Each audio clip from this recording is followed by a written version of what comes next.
नमस्कार ग्वालियर, मैं हूं सीमा बिरला और आप देख रहे हैं आरबीएस न्यूज सच की आवाज। आज की मुख्य खबरें इस प्रकार हैं। झांसी रोड थाने में हुई हत्या, कांग्रेस नेता के पुत्र पर हत्या का आरोप। चोरी के 2 आरोपी हुए गिरफ्तार, मवेशियों की करते थे चोरी। ग्वालियर के थानों में बने महिला डेस्क पड़े हैं खाली। ब्रज वाटिका में हुई चोरी, 3.5 लाख रुपए हुए पार। जन सुनवाई में आम लोगों ने एसपी ग्वालियर से की शिकायत। ज्यादातर मामले जमीन जायदाद और मारपीट के आए। विदेश से आए टूरिस्टों ने नैरोगेज से किया सफर और पाकिस्तान द्वारा भारतीय सेना के 2 जवानों को शवों से की गई कायराना हरकत से ग्वालियर के आमजन ने भी की पाकिस्तान के खिलाफ जंग की मांग। अब खबरें विस्तार से। भारतीय जनता पार्टी सावरकर मंडल के उपाध्यक्ष रुद्र नारायण उर्फ बेटू पांडे की शहर के झांसी रोड थाने के सामने हत्या कर दी गई। हत्या का आरोप परिजनों ने कांग्रेस नेता पुरुषोत्तम भार्गव और उनके बेटे व साथियों पर लगाया है। वारदात सोमवार रात 11 बजे उस वक्त हुई जब बेटू थाने के नए प्रभारी पंकज तिवारी से मुलाकात कर घर वापस जा रहा था। तभी 4 से 5 की संख्या में घात लगाकर बैठे आरोपियों ने बेटू पर हमला बोल दिया। गोली बेटू के गर्दन में लगी। बेटू को तुरंत अस्पताल ले जाया गया, जहां उसे बचाया नहीं जा सका। बेटू के भाई निर्मल और जितेंद्र पांडे ने हत्या के एक आरोपी नरेंद्र उर्फ कालू भार्गव को बाइक समेत पकड़कर पुलिस के हवाले कर दिया है। पुलिस ने हत्या के सभी आरोपियों के खिलाफ केस दर्ज कर तलाश शुरू कर दी है। एसआई पंकज तिवारी ने इसकी जानकारी दी। अभी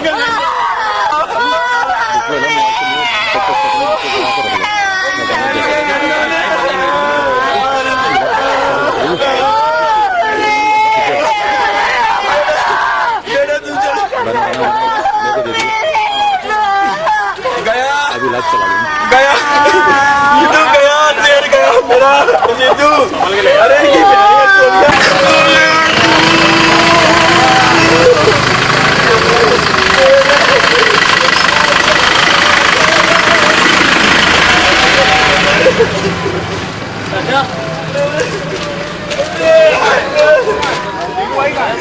लेना इंटरव्यू लेना।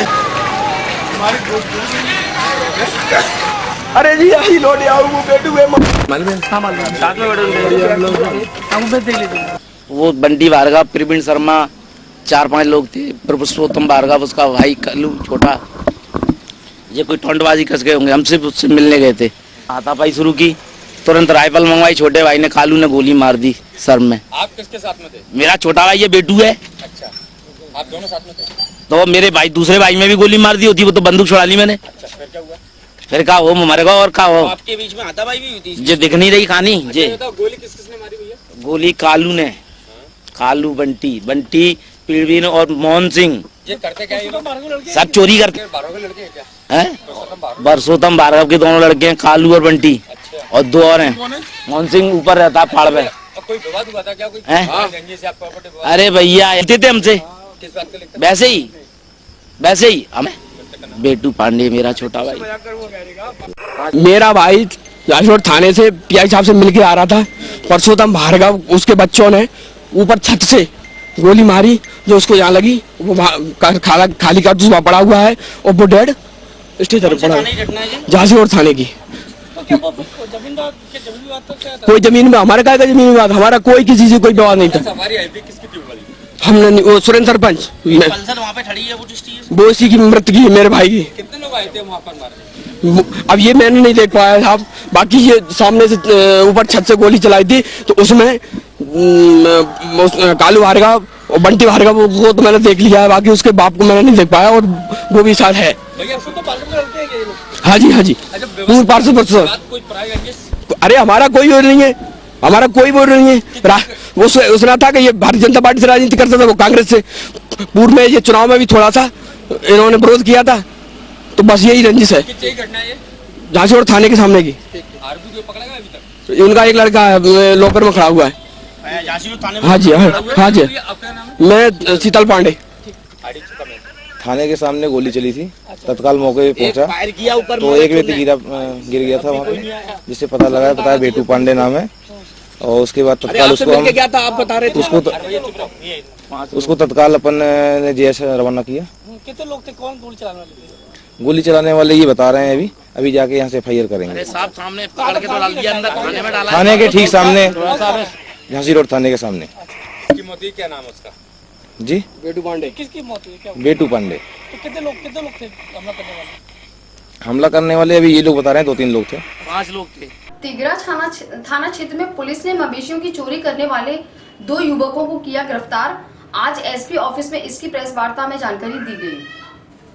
ग्वालियर शहर के एसपी डॉक्टर आशीष खरे ने मीडिया को बताया कि पकड़े गए युवक भेष आदि मवेशियों को चुराकर मोलभाव करते थे और पैसे लेकर छोड़ देते थे। युवकों पर कई अन्य मामले चोरी और लूट के दर्ज हैं।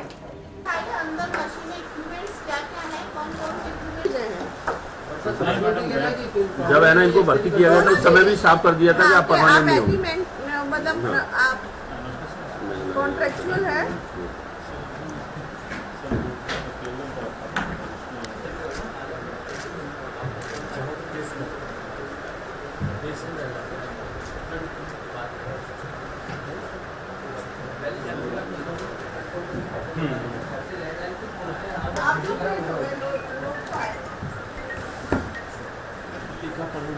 प्रोग्राम है ना वो मैडम तो जो शंकराचार्य वाला प्रोग्राम 5 बजे यहाँ से जल्दी करते हैं।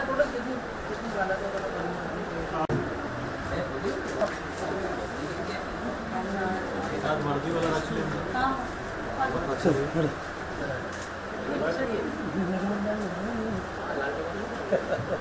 वो है ना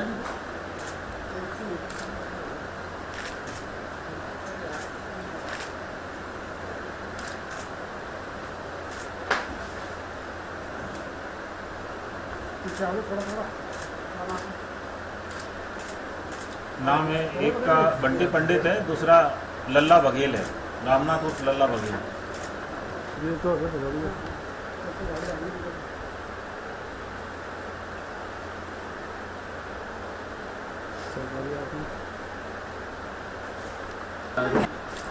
वहाँ की दवाइयाँ यहाँ से बहुत अच्छी हैं।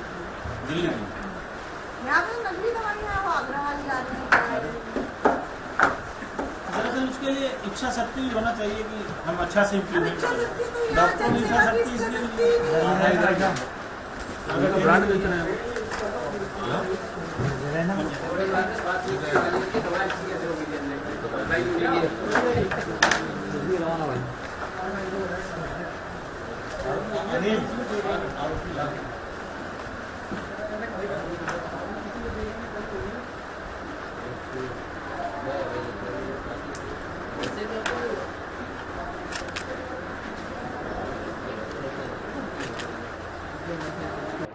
ये अभी संदिग्ध अवस्था में 2 अपराधी किस्म के लोग बस स्टैंड में होने का मुखबिर सूचना मिला था, जिस पे क्राइम ब्रांच की टीम को भेजा गया था और 2 व्यक्ति पकड़े गए हैं। एक रामनाथ उर्फ लल्ला बघेल और दूसरा बंटी शर्मा उर्फ बंटी पंडित है।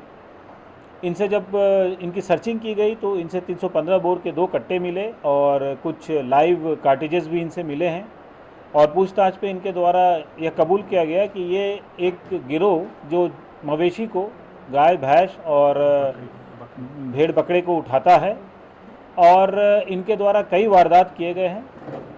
बंटी पंडित के द्वारा यह भी बताया गया कि वो कई बड़े अपराधों में भरत सिंह गुर्जर के गिरोह में काम किया है। भरत सिंह गुर्जर के पास ये लोग भैंस की लूट या चोरी करके या मवेशियों की लूट और चोरी करके सुपुर्द कर देते थे और उसके द्वारा फिर पनियारी का काम किया जाता था और निगोशिएट करके पैसे लेके वापस भैंस वापस करने का कार्य किया जाता है, ऐसा इस आरोपी के द्वारा बताया गया है।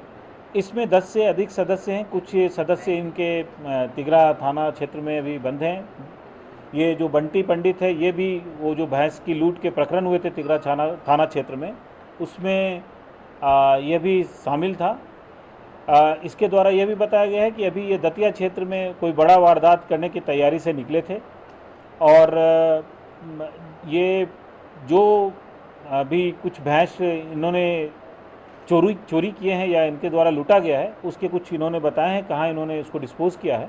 अभी टीम जाएगी और उसे भी दस्तयाब प्राप्त करने का कोशिश करेगी। श्योपुर जिले से बकरी चोरी के प्रकरण में बंटी पंडित पर 3000 रुपये का नगद इनाम घोषित है। जो दूसरा आरोपी है वो भी काफ़ी शातिर है और उसके पास भी शस्त्र मिला है ये दोनों लूट वगैरह का भी वारदात करते थे। ग्वालियर डे थाने में महिलाओं की सुरक्षा और सहायता के लिए बनाए गए महिला डेस्क पड़े हैं खाली। सरकार चाहे जो कहे, महिला सुरक्षा को लेकर कितने ही वादे हों, पर ग्वालियर पुलिस इस पर बिल्कुल भी गंभीर नहीं है। इसका सबूत है महानगर के थानों में बनाए गए महिला हेल्प डेस्क, जिनमें ना तो महिला पुलिसकर्मी है, ना ही अन्य स्टाफ। अधिकतर थानों में महिला हेल्पलाइन डेस्क या तो खाली पड़ी हैं या उसे किसी अन्य काम में उपयोग किया जा रहा है। हमारे संवाददाता सुनील वर्मा ने जब इन थानों के बने महिला हेल्प डेस्क का जायजा लिया तो देखकर दंग रह गए, क्योंकि कई थानों में ना तो महिला हेल्प डेस्क को डाकघर जैसा बनाकर रख दिया जाता है। आप स्वयं देखिए इनकी हालत। इस बारे में जो ग्वालियर के पुलिस अधीक्षक से पूछा गया तो उन्होंने कहा कि पहले बाबूलाल गौर जी के टाइम पे एक महिला डेस्क अलॉट की गई थी, जहाँ पे जब कोई भी प्रॉब्लम आती थी तो अगर महिला हो जाती थी तो एक महिला उसे मिलती थी, जिससे उसे अपनी प्रॉब्लम, क्योंकि हर बात एक पुरुष के साथ नहीं डिस्कस करी जा सकती या उनके साथ कंफर्टेबल नहीं होता है। तो अब जब नहीं है तो वो बहुत ज्यादा दिक्कत आती है, क्योंकि जब अपनी कोई सुनवाई करनी चाहे हम तो वो हम नहीं कर पाते हैं, क्योंकि एक आदमी वो बात नहीं समझता है जो एक औरत समझ सकती है। तो ऑब्वियसली ये होता है कि हमें बहुत दिक्कत आ जाती है अपनी कोई बात रखने। और फिर सिक्योरिटी रीजंस भी होते हैं कि हम अपने को सिक्योर नहीं समझते कई बार, क्योंकि जब कहीं पे जब पुलिस थाने ऐसी जगह है जहाँ पे ऑलरेडी थोड़ी एक टेंशन आ जाती है दिमाग में, चाहे एक छोटी सी बात भी हो, पर उसके लिए जब हम जाते हैं तो हमें एक थोड़ा इनसिक्योरिटी फील हो ही जाती है। तो अगर एक महिला हो तो फिर थोड़ा इजी हो जाता है। पर्सनल भी हम कभी किसी प्रॉब्लम से गए हैं वहाँ पे, तो हमें कभी भी कोई औरत वहाँ पे दिखी नहीं है, कोई भी महिला कांस्टेबल वगैरह कोई नहीं दिखता कभी कहीं। Thank you. महिला डेस्क सेलेक्टेड थानों में पहले बनाया गया था, लेकिन अब यह निर्देश है कि हर एक थाने में महिला अधिकारी और महिला कर्मचारी को पदस्थ किया जाए, जिसमें कि अगर कोई महिला कंप्लेनेंट किसी भी थाने में जाती हैं तो वहाँ संवेदनशीलता के साथ महिला अधिकारी कर्मचारी के द्वारा उनके ग्रीवांस को सुना जाए और उसका निराकरण किया जाए।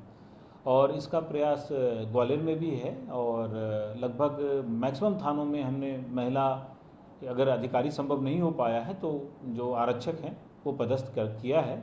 और इनका यह कार्य है कि जब भी कोई महिला फरियादी अगर थाने में पहुंचती हैं तो संवेदनशीलता के साथ उनके समस्या को सुने और अगर कार्रवाई होनी है, अन्य वैधानिक कार्रवाई होनी है तो वो सारा कार्रवाई उसके बाद हो।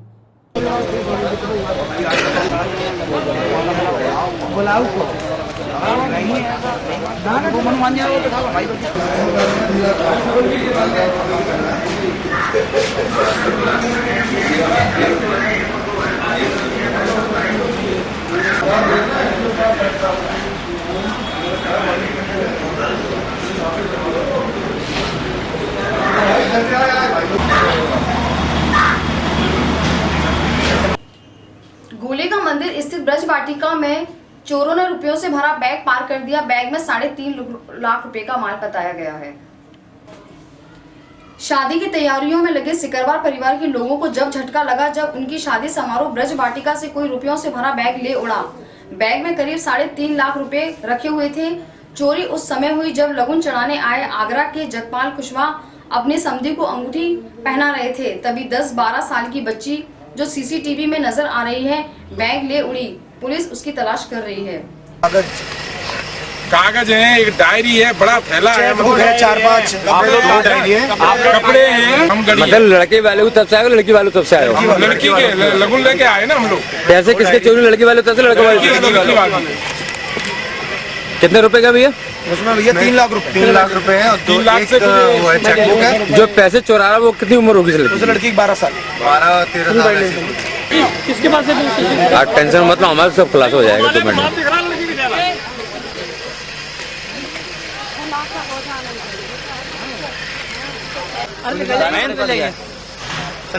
तुम जाओ संदीप, जाओ जरा साथ में। रुकवा दो, जाओ जल्दी जाओ, तुम जाओ। इनकी कमी है वाटिका की। शॉर्ट तो बना लो। बच्चे कहाँ जा रहे हो? अब बच्चे कहाँ जाएंगे? बच्चे जाने ही दूँ। संदीप पकड़ को आईडी।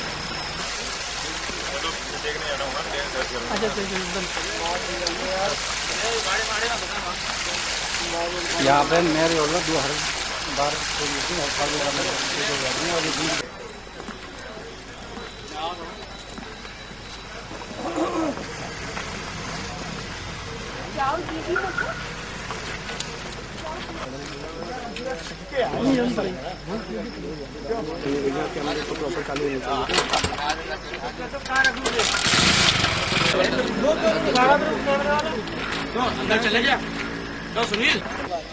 आगरा के निवासी हैं हम। यहाँ आज लगन लेके आए हैं ग्वालियर में गोवर्धन कॉलोनी में, और प्रोग्राम हो रहा था। तो प्रोग्राम में जैसे ही मैं स्टेज पे चढ़ा हूँ, अपने ब्रज वाटिका में प्रोग्राम हो रहा था, तो जैसे ही मैं स्टेज पे चढ़ा हूँ और चढ़ के और मैंने अपने समधी को एक रिंग पहनाई है, उसी दौरान मतलब बैग नीचे से किसी ने उठा लिया।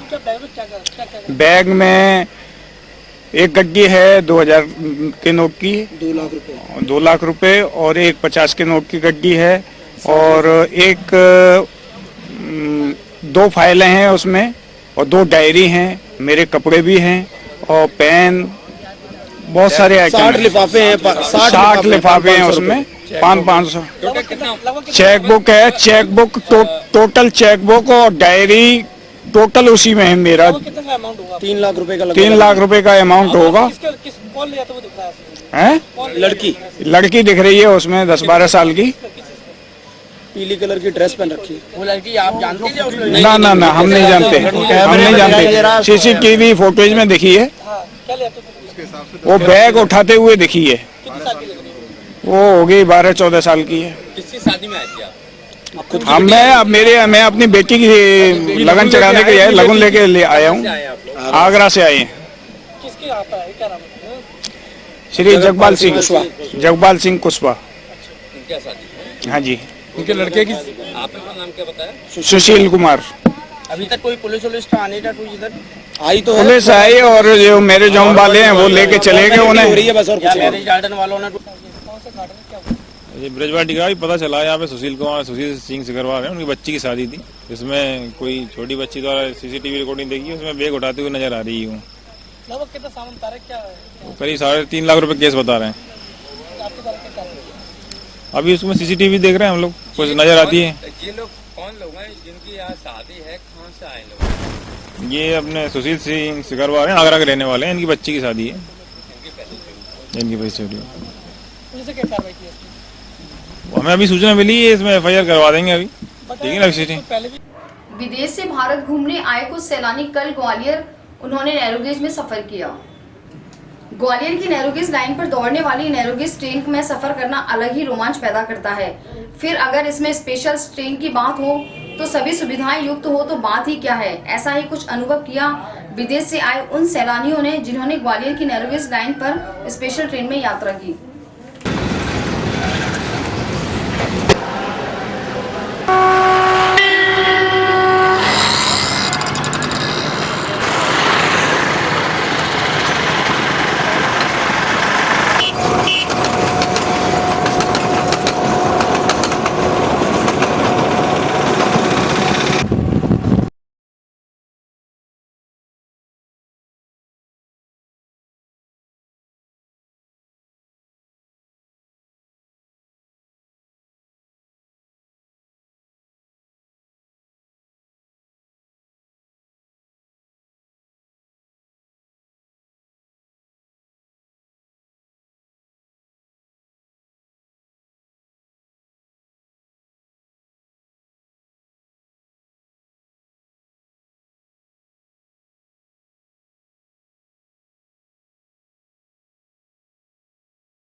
ग्वालियर के एसपी कार्यालय में हुई जनसुनवाई में आज मारपीट और जमीन जायदाद से जुड़े मामले आए।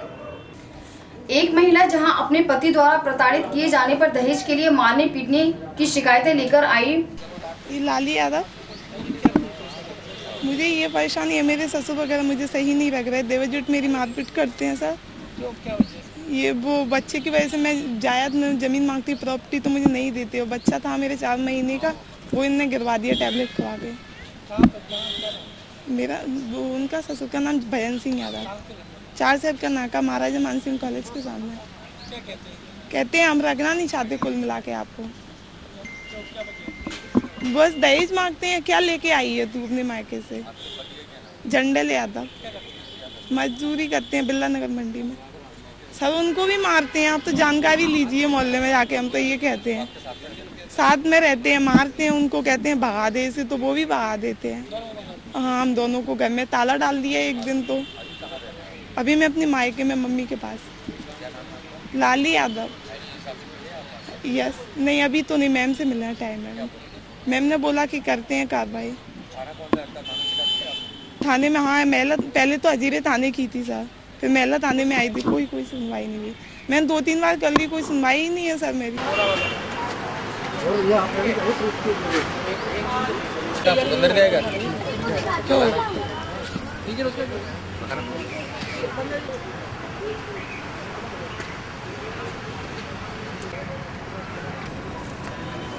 वहीं गोली के मंदिर पर रहने वाला किसान बलबीर गुर्जर अपने प्लॉट के विवाद को लेकर शिकायत दर्ज करता दिखाई दिया।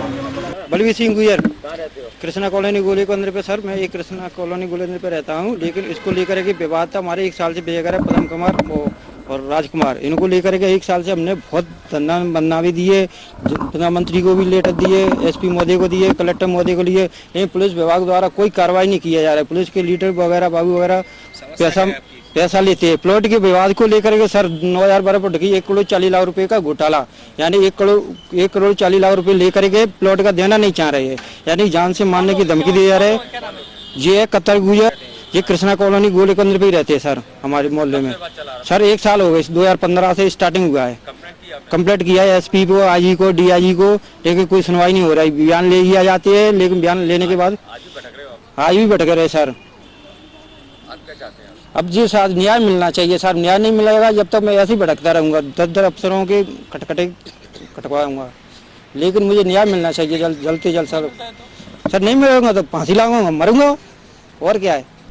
पाकिस्तान द्वारा बार-बार सीज फायर का उल्लंघन कर भारत पर हमला कराने और हमारे सैनिकों का पार्थिव शरीर के साथ कायराना हरकत करने से अब देश के साथ ग्वालियर के लोगों में भी भारी आक्रोश फूट पड़ा है और लोगों ने पाकिस्तान को सबक सिखाने की मांग की है। आज जब हमने ग्वालियर के लोगों से पाकिस्तानी फौज द्वारा कल भारतीय सैनिकों पर किए गए छुपकर हमला और उनके पार्थिव शरीर के साथ खिलवाड़ करने को लेकर बात कही तो शहर के लोगों में भी भारी गुस्सा देखने को मिला। क्या कहा लोगों ने, आप खुद सुनिए। पहले शहीद हेमराज और अब फिर से 2 सैनिकों के साथ पाकिस्तान के सैनिकों ने की है बर्बरता। इस कायराना हरकत के लिए पाकिस्तान की जितने कड़े शब्दों में निंदा की जाए उतनी कम है, लेकिन हमारी भारत सरकार इस पर आंख बंद किए हुए। कई बार भारत की जनता ने सरकार से अपील की है कि पाकिस्तान के ऊपर सख्त कार्रवाई करनी चाहिए, पर हर बार बयानबाजी। इससे आज पूरे भारत में एक रोष व्याप्त है। आइए ग्वालियर के लोगों से पूछते हैं कि कल पाकिस्तान ने जिस तरीके से हमारे सैनिकों के शवों के साथ में कायराना हरकत की है, उससे उनके अंदर क्या गुस्सा है। तो मैं ग्वालियर के यहाँ पर कुछ लोग मौजूद हैं मेरे साथ, आइए बात करते हैं उनसे। जी, आप अपना नाम बताइए। सर मेरा नाम अर्जुन सिंह है। कल पाकिस्तान ने हमारे सैनिकों के साथ में कायराना हरकत की है, उसके ऊपर आप क्या कहना चाहते हैं और भारत सरकार से आप क्या अपील करना चाहते हैं? सबसे पहले तो मैं उनको नमन करता हूं जो हमारे भारतीय शहीद जवान हुए, और पिछले कई समय से बहुत सारे शहीद जवान हुए, उनको नमन करता हूं। ये गलती पाकिस्तान की कम, हमारी ज़्यादा है। कारण है कि हम लोग काल्पनिक बातों पर ज़्यादा विश्वास करते हैं। जैसे किसी ने कोई टैगलाइन दे दी कि बाहुबली को कटप्पा ने क्यों मारा, इसके पीछे ना पूरे देश में आतंक छिड़ गया कि बाहुबली को कटप्पा ने क्यों मारा। लेकिन भारतीय जवान इतने शहीद हो रहे हैं, किसी के मुंह से ये नहीं निकलता कि इस देश के भारतीय जवानों को बॉर्डर पर या नक्सलियों के द्वारा क्यों मारा जा रहा है, कोई ये सवाल नहीं उठाता। दूसरी बात ये है कि भारत सरकार बोलती थी कि 1 सर काट के लाएंगे, 1 सर के बदले 10 सर काट के लाएंगे, और आज है ना 10 के बदले 20 सर काट के ले जा रहे हैं। कोई इस पर कोई गौर नहीं किया जा रहा है। मैं भारत सरकार से अपील करता हूं कि इस पर जल्द से जल्द कार्रवाई की जाए, नहीं तो हम युवाओं की तरफ से हम रोड पर निकलेंगे और शहीदों के खिलाफ आंदोलन करेंगे और इस सरकार को सबक सिखा देंगे कि झूठ बोलने का क्या क्या रीज़न है। और मैं अपील करता हूँ सभी भारतीयों से कि ज़्यादा से ज़्यादा विरोध किया जाए। आप देख रहे हैं कि इनके स्वर में कितना रोष, कितना गुस्सा व्याप्त है। भारत सरकार ने कहा था कि अगर 1 सर कटेगा तो हम 10 सर लेके आएंगे, लेकिन आज कंडीशन ये हो गई है कि हमारे सैनिकों की जान जाती जा रही है, हमारे कैंपों पर बार बार हमला होता जा रहा है और उसके बावजूद भी भारत सरकार उस पर कोई कार्रवाई नहीं कर रही है। तो इतना गुस्सा ग्वालियर के लोगों में है कि वो कह रहे हैं कि अगर सरकार कुछ नहीं कर पा रही है तो हम खुद जाके वहां पर लड़ने को तैयार हैं, सरकार हमको परमिशन दे दे तो हम पाकिस्तान से लड़ने को तैयार हैं। ऐसी एक और शख्स हैं, आइए उनसे पूछते हैं। जी अपना नाम बताइए। विष्णु शर्मा। विष्णु जी बताइए, भारत सरकार की जो कार्रवाई नहीं की जा रही है और बार बार पाकिस्तान हमारे सैनिकों के सर काट रहा है, उनके शवों के साथ जिस तरीके से कायराना हरकत कर रहा है, उस पर आप क्या कहना चाहते हैं? सरकार को इसके लिए कठोर कदम उठाने चाहिए। अब केवल बातों से काम नहीं चलेगा और मुझे लगता है कि एक्शन के मोड में आना चाहिए सरकार को। एक्शन के मोड में आना चाहिए। जी आप अपना नाम बताइए। मेरा नाम है देव शर्मा। देव जी आप बताइए कि आप इस पर क्या कहना चाहते हैं? मैं एक ही चीज़ बोलना चाहूँगा, जैसे कि मोदी जी बोल रहे हैं IPL पे बधाइयाँ दे रहे हैं, वो इन चीज़ों पे बधाइयाँ दे रहे हैं, कम से कम नहीं तो उन्हें थोड़ा सा हमें इतना निकालना चाहिए इस चीज़ के लिए कि वो अपने जो सैनिक हैं वो शहीद हो रहे हैं, उस चीज़ के लिए बहुत ज़्यादा कुछ करना चाहिए, एक्शन लेना चाहिए। बस इतना ही कहना चाहूँगा। हमारे साथ कुछ महिलाएं भी हैं यहाँ पर, आइए उनसे पूछते हैं कि उनका इस बारे में क्या कहना है। देश की कई माताएं अपने बच्चों को खो चुकी हैं, कई पत्नियां अपने पति को खो चुकी हैं, कई बहनें अपने भाइयों को खो चुकी हैं, फिर भी सरकार चुप है। तो उनसे पूछते हैं कि वो क्या कहना चाहती हैं। जी आप बताइए। मैं संध्या श्रीवास्तव बात कर रही हूँ। मैं ये कहना चाहती हूँ सरकार से कि अगर उनके घर से उनका बेटा जाएगा तो उन्हें कैसा लगेगा। हर माँ से पूछो, हर बहन से, हर बीवी से पूछो कि उसके घर से जो इंसान जा रहा है वो देश के लिए जा रहा है, परंतु वो कुछ कर रहा है या क्या सरकार उनके लिए? कुछ नहीं। तो बस ये कहना चाहूँगी कि सरकार ध्यान दे, एक माँ, एक बीवी, एक बहन के लिए भी सोचे। ये सब समाज के लिए सोच रही है सरकार, पर क्या इन लोगों के लिए भी सोच रही है?